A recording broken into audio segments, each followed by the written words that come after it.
की शुरुआत में दिखाते हैं कि भविष्य में 8 सबसे अच्छे गेमर को एक बड़ी सी आलीशान बिल्डिंग के सबसे ऊपरी मंजिल पर बुलाया जाता है। उन सभी को द गौरव नाम की एक नई गेम में हिस्सा लेने के लिए बुलाया जाता है, जिसमें पूरा करने वाले आदमी को $1,00,000 का इनाम दिया जाएगा। और जब सभी लोग उस बिल्डिंग में पहुंच जाते हैं तो एक आवाज आती है जो उन सभी का स्वागत करती है और उन्हें अपने गेम में इस्तेमाल होने वाले नाम को टेबलेट में साइन इन करने के लिए बोलती है।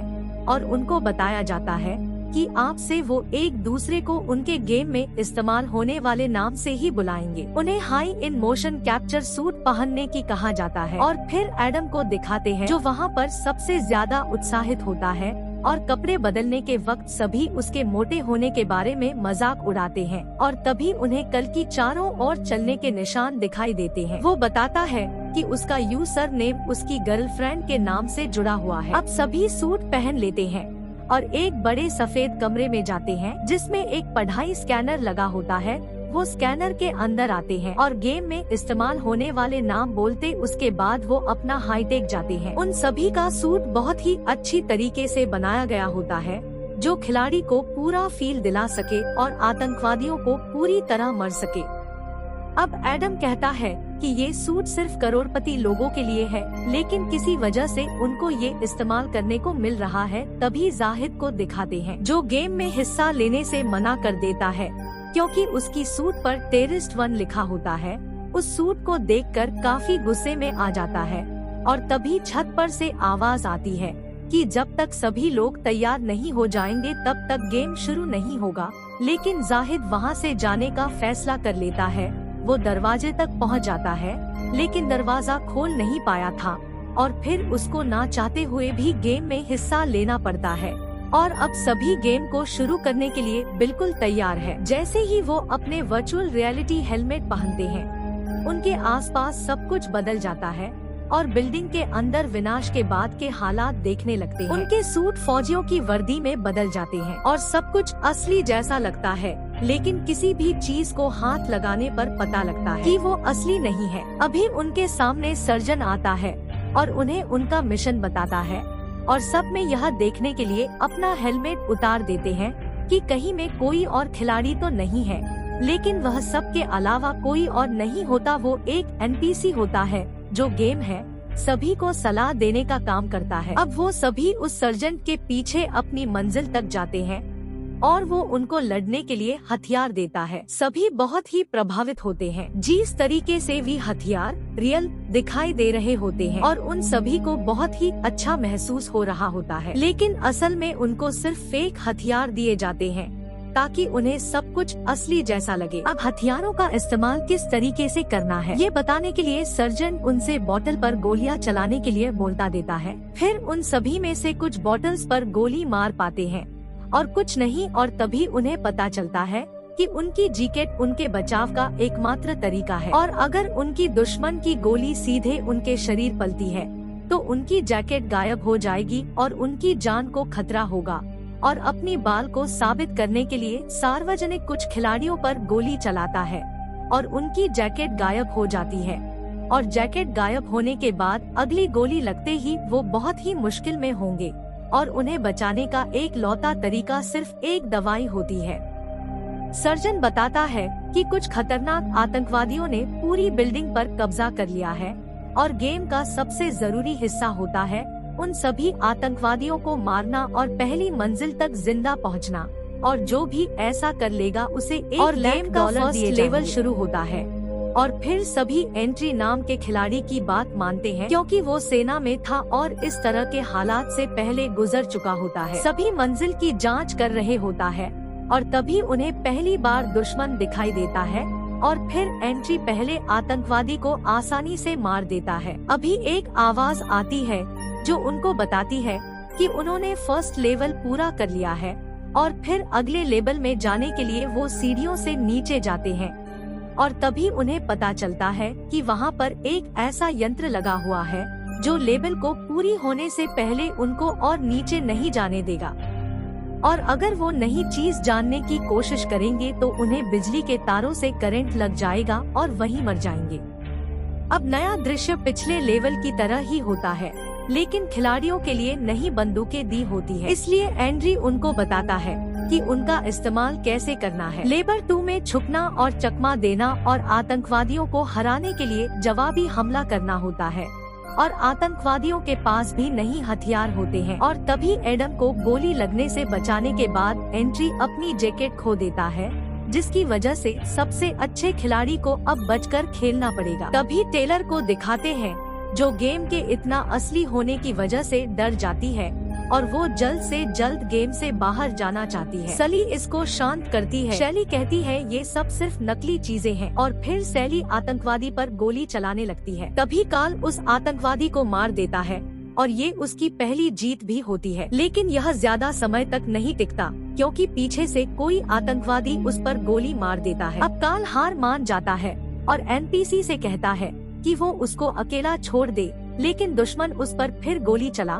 देता है और वहाँ जमीन पर गिर जाता है। अब हालात के बिगड़ने से पहले शैली कार्ल को बचा लेती है, और कार्ल की प्रतिक्रिया ऐसे होती है जैसे उसको सच में गोली लगी हो, अब ये देखने के लिए सब कुछ ठीक है या नहीं। शैली अपना हेलमेट उतारती है और असलियत में कोई गोली नहीं लगी होती है, लेकिन कार्ल फिर भी दर्द में तड़प रहा होता है।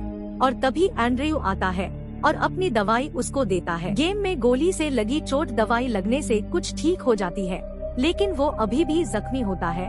और फिर सभी एक छोटा सा ब्रेक लेते हैं और एक दूसरे से बात करते हुए कहते हैं कि शायद ये सब टीवी पर देखा जा रहा हो। जाहिद डरा हुआ होता है और वो अपने सूट उतारने की कोशिश करता है, लेकिन वो नहीं निकलता है और उसे ऐसा महसूस होता है कि उसका सूट शरीर से जुड़ चुका है। उसे लगता है कि वो सभी किसी इंसान के प्रयोग का हिस्सा है और एंड्रयू किसी हथियार की कंपनी से आया हुआ है। और इस तरह एंड्रयू के खिलाफ बहुत सी बात होती है और बहुत से आरोप लगने के बाद एंड्रयू उन सभी को उनके हाल पर छोड़कर वहां से जाने का फैसला ले लेता है। अब एंड्रयू गुस्से में बाथरूम में चला जाता है और ये भूल जाता है कि गेम अभी भी चल रही है, और एंड्रयू को कुछ समय बाद इसका एहसास होता है। जैसे ही वह हेलमेट पहनता है, एक एनपीसी उसको गोली मार देता है। अभी यहाँ सभी को पता लगता है कि लेवल शुरू हो गई है, और जैसे गेम शुरू होता है तो एडवर्ड को एक गोली लगती है और वो जमीन पर गिर जाता है, और खुशकिस्मती से उसके पास एक दवाई होती है जिससे वो ठीक हो जाता है। और भी टेरर गेम के लेवल से बाहर निकलने की कोशिश करती है, लेकिन बिजली की तारों की वजह से उसका ये तरीका काम नहीं करता। सभी डरे हुए होते हैं और तभी एडम बम आतंकवादियों की तरफ फेंक देता है और वो मर जाते हैं। और तभी दिखाते हैं कि एंट्री मदद के लिए जमीन पर रेंग रहा होता है और उसका बहुत खून बह चुका है। फिर छत पर से आवाज आती है जो बताती है उन्होंने लेवल 2 पार कर लिया है, जिसमें एडम को सबसे ज्यादा अंक मिले होते हैं। तभी उनके पास में एंड्रयू की रोने की आवाज सुनाई देती है और एंड्रयू को अपने में हेलमेट से उल्टी गिनती सुनाई देती है, और जैसे ही वो गिनती खत्म होती है, हेलमेट में से बहुत तेज बिजली का झटका लगता है और वो मर जाता है। अब सभी उसको जमीन पर मरा पड़ा पाते हैं, और उसकी मौत के बाद अब गेम में सिर्फ 7 खिलाड़ी बचे। अब जहीद आग बुझाने वाले मशीन को पकड़ता है और उनमें से किसी को हेलमेट तोड़ने के लिए कहता है। फिर कार्ल उसकी मदद करता है और हेलमेट पर एक सुधार वार करता है, लेकिन हेलमेट को कुछ नहीं होता क्योंकि हेलमेट बहुत ही मजबूत होता है। तभी गेम में सर्जट आता है और नियम को तोड़ने की वजह से जहीद को मारने लगता है, और सभी ये देखकर बड़ी हैरान हो जाते हैं। और फिर वो उनको बताता है कि अगर वो बिना गेम पूरा किए उससे निकलने की कोशिश करेंगे तो उनको उसकी सजा भुगतनी पड़ेगी, और फिर उनको ना चाहते हुए भी अगले लेवल के लिए काफी सारी मेहनत करनी पड़ती है, जैसे नए हथियार सीखना और फाइटिंग स्किल्स सीखना वगैरह वगैरह। अब गेम के बीच में एडम और कार्ल जख्मी हो जाते हैं और उनके साथ ही इनको बचाने के लिए कुछ दवाई इस्तेमाल करते हैं। फिर कुछ समय बाद वो देखते हैं कि असली दुनिया में रात हो चुकी है, इसलिए खिलाड़ी एक बार फिर से वहाँ से बाहर निकलने की कोशिश करते हैं। तो वो खिड़की को तोड़ने की कोशिश करते हैं, लेकिन वो थोड़ा ही टूट पाती है, लेकिन जैसे ही उसको पूरी तोड़ पाते हैं, सर्जेंट जाहिद पर हमला कर देता है और इस बार उसे असली में लगती है और उसका पैर भी टूट जाता है। अब जाहिद सबसे कहता है कि गेम की कुछ लेवल के लिए उसको वहीं छुपा कर रखे और गेम को जारी रखे, और कुछ समय बाद ज्यादा खून बहने की वजह से उसकी मौत हो जाती है। अब नए लेवल शुरू होती है और मार्क को, जो सबसे निर्दय खिलाड़ी होता है, दुश्मनों के साथ लड़ने के बाद वो घायल हो जाता है। शैली मार्क को बचाने के लिए अपनी दवाई देती है, जबकि टेलर, जो किसी नुकसान से बचने के लिए छुपी होती है, उसे पता चलता है कि एक दुश्मन उसके पीछे है, इसलिए वो पलटवार करने का फैसला करती है। अब इस सब के बीच कार्ल शैली से बात करता है और उसको पता चलता है शैली की कोई परिवार नहीं है और वो बताती है कि उसका परिवार मर चुका है। अब कार्ल उसको बताते हैं कि वो भी अकेला। एडम बताता है कि वो अपने डैड के साथ रहता है, जिन्हें भूलने की बीमारी है। मार्क को बताता है कि उसका तलाक हो चुका है और एडवर्ड अनाथ होता है। अब वो अंदाजा लगाते हैं कि गैर कानूनी होने की वजह से जाहिद के पास भी कोई ठिकाना नहीं होगा। उन्हें पता चलता है कि उनके अकेले होने की वजह से उनको गेम में लिया गया है और अगर उन्हें कुछ भी हो जाए तो ढूंढने वाला कोई नहीं आएगा। अगले लेवल में दिखाते हैं तो उन्हें देखता है कि एक अलग कमरे में सार्जेंट एक आतंकवादी को मार रहा होता है। खिलाड़ियों का अगला मिशन होता है कि वो उसी आतंकवादी से बॉम्ब का पासवर्ड निकलवा ले और बम के फटने से पहले उसे बंद करना है। आतंकवादी को सिर्फ रशियन भाषा आती है और उसके शरीर पर बिजली की तार लगी होती है, जो उसको मारने के लिए लगाई गई होती है। एडवर्ड को उसका रिमोट दिया जाता है।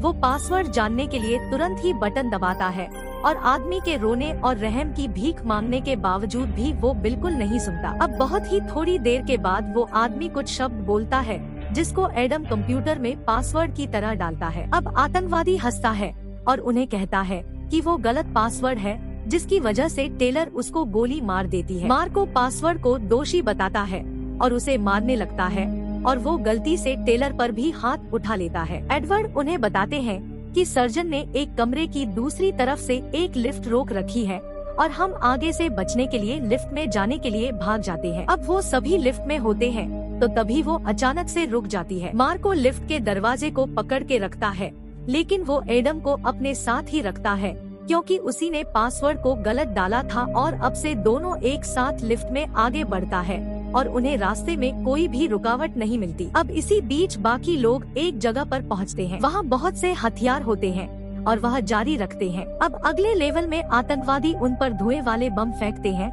जिसकी वजह से कार्ल को अपनी एक दर्दनाक मेमोरी याद आ जाती है। अब वो छुप जाता है और शैली को बताता है कि उसने अपनी गर्लफ्रेंड को आग में खो दिया था और उसे बचाने की कोशिश में उसके शरीर पर निशान पड़ गए। अब इसी बीच मार्क बंदूक तान देता है और उसको आगे चलने के लिए कहता है ताकि अगर कोई आतंकवादी उनके सामने आए तो पहले जख्मी हो, और ऐसा होता भी है। एक आतंकवादी उनके सामने आता है और मार्को एडम को धक्का देता है और एडम गिर जाता है, लेकिन उसको कुछ नहीं होता। एडम आतंकवादी पर गोली चलाने की कोशिश करता है और उसे पता चलता है कि उसकी बंदूक में गोली खत्म हो चुकी है और फिर इस मौके का फायदा उठाकर आतंकवादी उस पर हमला करता है और एडम को गोली मार देता है। अब कुछ समय बाद एडम के मर जाने के बाद गेम में सिर्फ 5 खिलाड़ी बचे होते हैं। टेलर को एक दवाई मिलती है, लेकिन मार्कोस को देख लेता है और दवाई उससे छीनने लगता है और टेलर की मना करने पर मार्क उसको बहुत कुछ सुनाता है और कहता है कि वो बिल्कुल उसकी पत्नी की तरह है, जिससे वो बहुत ही नफरत करता है। और अब काफी बहस के बाद मार्क को ट्रेलर को गोली मार देता है और उसके हाथ से दवाई छीन लेता है। फिर मारो कार्ल से मिलता है और उससे पूछता है कि क्या उसने दूसरों को देखा है। थोड़ी बहुत छानबीन करने के बाद कार्ल को पता चलता है कि मार्को धोखेबाज है और मार्क उसे लड़ने के लिए और उसको मारने के लिए वो असली दुनिया में चला जाता है और फिर लड़ाई में मार्को कार्ल से जीत जाता है। लेकिन जैसे मार्क की ऊपर पर गोली चलाने वाला होता है, तभी सार्जेंट गुस्से में वहां जाता है और मार्गो को अपने साथियों को मारने के लिए और नियम तोड़ने के लिए उसको मारता है। अब वो इतनी बुरी तरह से मारने लगता है कि कुछ ही देर में उसकी मौत हो जाती है। और अब आखिरी में 3 खिलाड़ी बचे हैं जो एक दूसरे से तहखाने में मिलते हैं। वे सोचते हैं कि बॉम्ब को बंद करने के बाद अब एक गेम पूरा हो जाएगा, लेकिन तभी एक आतंकवादी पास के एक वैन से बाहर आता है। वो कार्ल को गोली से मार देता है और उसको गिरा देता है, जबकि दूसरे लोग छुपने लिए जगह को ढूंढते हैं। और खुशकिस्मती से कार्ल के पास आखिरी दवाई बची होती है, लेकिन जब वो उसका इस्तेमाल करने जा रहा होता है, शैली भी घायल हो जाती है, इसलिए कार्ल उसको बचाने के लिए अपनी दवाई देता है। अब इसके बाद एडवर्ड बचे हुए आतंकवादियों को खत्म करने के लिए उन पर मिसाइल चलाता है और बम को बंद कर देता है। अपनी दवा इस्तेमाल करने के बाद कार्ल शैली का हाथ पकड़ कर रखता है और बेचारा वहीं मर जाता है। अब खत्म होने के बाद सर्जन अपनी वर्दी में दिखाई देता है और उन्हें गेम को पूरा करने के लिए बधाई देता है। शैली हैरान रह जाती है जब एडवर्ड सर्जन की बात दोहराता है और उसको पता चलता है कि वही सबसे बड़ा धोखेबाज है जो इस बारे में सब कुछ पहले से जानता था। गेम खत्म होता है और वो असली दुनिया में चले जाते हैं और एक काले कपड़े पहना व्यक्ति वहां काल की बेजान शरीर को ठिकाने लगाने के लिए आता है। शैली उससे बचने की कोशिश करती है, लेकिन वह आदमी उसको भी बेहोशी का दवाई लगा देता है। अब सब एक खिलाड़ियों की जानकारी वहां से मिटा दी जाती है, जैसे कि वो यहाँ कभी आए ही ना हो, और जब शैली बेहोश से जागती है तो वो अभी भी पार्किंग में होती है। तभी एडवर्ड आता है।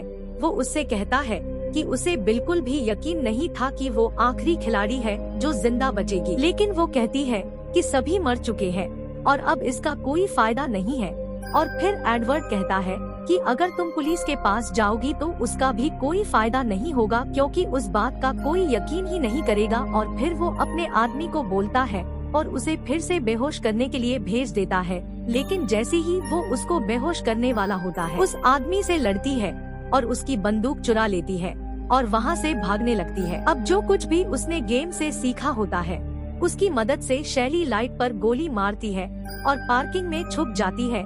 और फिर एडवर्ड अपने कुछ आदमी को उसके पीछे भेज देता है, लेकिन अंधेरे में कुछ देर लड़ाई होने के बाद उनसे जीत जाती है। वो एडवर्ड की तरफ बंदूक करती है और उसको काफी बुरी तरह से मार डालती है और आखिर में इस तरह शैली की जीत हो जाती है और वो बिल्डिंग से बाहर जाने के रास्ते को देख रही है। अब शैली को पता चलता है कि शाम भी हो चुकी है। और दोस्तों, यहाँ पर ये मूवी खत्म होती है। और अगर आपको ये वीडियो अच्छी लगी हो तो वीडियो को एक लाइक और चैनल को सब्सक्राइब जरूर कर दे। And finally thanks for watching.